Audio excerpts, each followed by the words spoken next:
So, guys, there is so much happening around the NFC East right now that I honestly don't think this much chaos hit the division in a single offseason ever.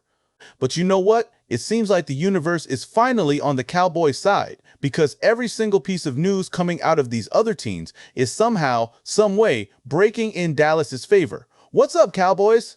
Welcome to the NFL Playbook, Cowboys. If you're new here, don't forget to hit that subscribe button. Alright, let's just get right into it because there is a lot to unpack today and I genuinely don't know where to begin. So let's start with Philadelphia because honestly, what is going on over there right now is something else. So look, the Eagles traded A.J. Brown to the New England Patriots. A 2028 first-round pick and a 2027 fifth-rounder is what they got back. Now, I know Eagles fans have been out here trying to spin this like it's not a big deal, like Philadelphia is totally fine, totally prepared, nothing to worry about. And you know what? I get it. Nobody wants to admit that losing a guy like A.J. Brown hurts. But let's be real for a second. This man was an absolute monster for that offense. Last season, he put up 78 receptions, over 1,000 yards, 7 touchdowns. He was the guy Jalen Hurts leaned on in those critical one-on-one situations outside the numbers. When defenses loaded the box and dared Philadelphia to beat them through the air, A.J. Brown was the answer every single time. You just cannot replace that kind of player. You can try, but you cannot replace him.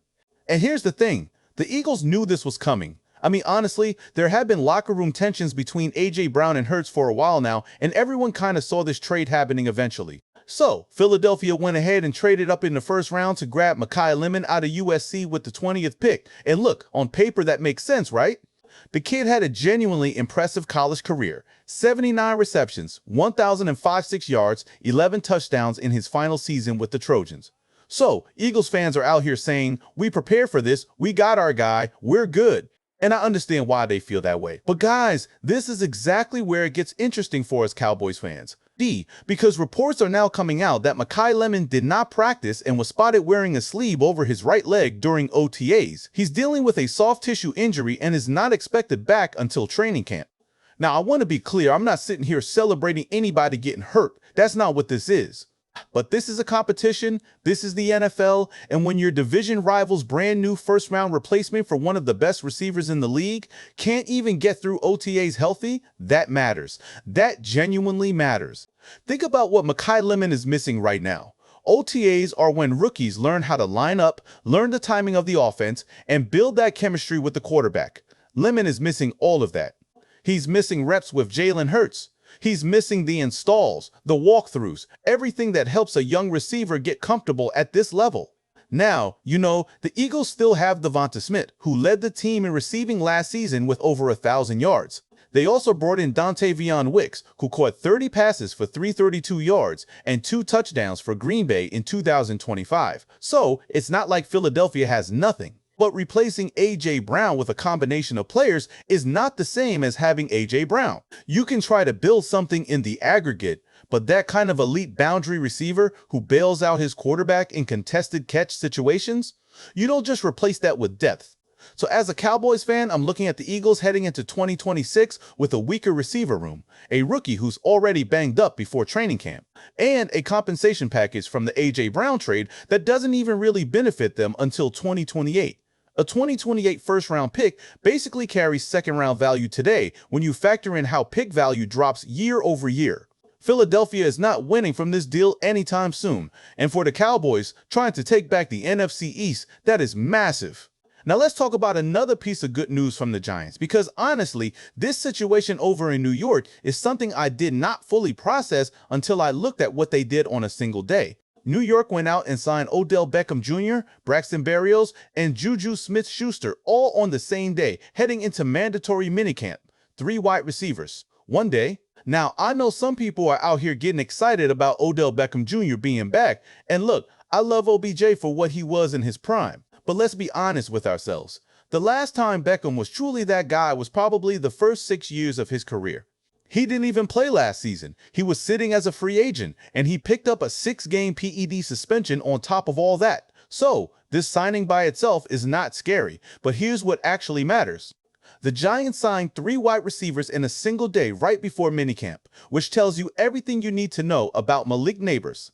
Because why would you go out and grab that many receivers all at once unless you genuinely are not confident your best receiver is going to be available? And I mean, even Giants head coach John Harbaugh came out recently and admitted that Nabers' knee injury is not a simple situation, not a simple knee injury. Those are his words. And Malik Nabers is genuinely one of the best players on that roster. If he's not healthy, the Giants are a very different team. And you know what makes this even more relevant for us? The Cowboys opened the season against the Giants at MetLife Stadium in Week 1. So, if Nabers is not ready to go for that game, Dallas is walking into a favorable matchup right out of the gate. Look, some people thought the Giants could surprise people this year and maybe hover around 8 wins if things broke right for them. But without a healthy Nabers, I honestly don't see how that happens. And for the Cowboys, a Giants team playing without their best weapon in Week 1 is about as good a start to the season as you can ask for. So we've got the Eagles dealing with a weakened receiver room and a banged-up rookie. We've got the Giants potentially without their best player for the opener. And now let's talk about something happening internally with the Cowboys that some fans have been panicking about. And that is George Pickens missing some OTAs. Now I know when you hear that, the first reaction is concern, and I get it. But guys, these are voluntary practices. Voluntary. So let's not blow this out of proportion before we even know the full picture. The situation with Pickens right now comes down to his contract. Dallas has been very clear. They are not negotiating a long-term deal with Pickens until after the season, and they are also not looking to trade him. The front office has held firm on both of those positions. What they want is for Pickens to go out there and prove himself again this year. Another prove-it year for George Pickens, and honestly, I don't hate that approach. Let the man play, let him show what he can do in a full season, and then make the decision. Now, here is where it gets really interesting. A report came out from Christopher Knox of Bleacher Report naming breakout candidates for every team across the league, and for the Cowboys, the name that stood out was Ryan Flournoy. And you know, this makes a lot of sense when you look at his trajectory. Flournoy is heading into his 3rd year in the league, coming off his most productive season. Last year, he finished 3rd among Cowboys receivers with 475 yards and 4 touchdowns. He took a genuine step forward in year 2, and the expectation is that he keeps building on that in year 3. Now, obviously, as long as CeeDee Lamb and George Pickens are both healthy and on that field, Flournoy is not going to be the featured guy. But that's not really the point. The point is that if Ryan Flournoy continues to develop and establishes himself as a reliable 3rd option for Dak Prescott, the Cowboys suddenly have a lot more flexibility when it comes to making a decision on Pickens after the season. Right now, Dallas is loaded at the receiver position. If Flournoy becomes a legitimate threat on the outside, the team has the option to move on from Pickens without feeling like they're leaving a massive hole in the offense.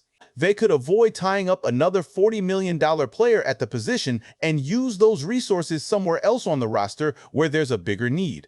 And look, none of this means Pickens is gone. If he goes out there and puts together another career year, the Cowboys could absolutely decide to keep him. That's still very much on the table, but Flournoy's development opens doors. It gives the front office options they wouldn't otherwise have. And in the NFL, having options is everything. So when you step back and look at the full picture right now, the Eagles trading A.J. Brown and their replacement already dealing with an injury, the Giants potentially without Malik Nabers for the season opener. And internally, the Cowboys having a legitimate breakout candidate emerging in Ryan Flournoy.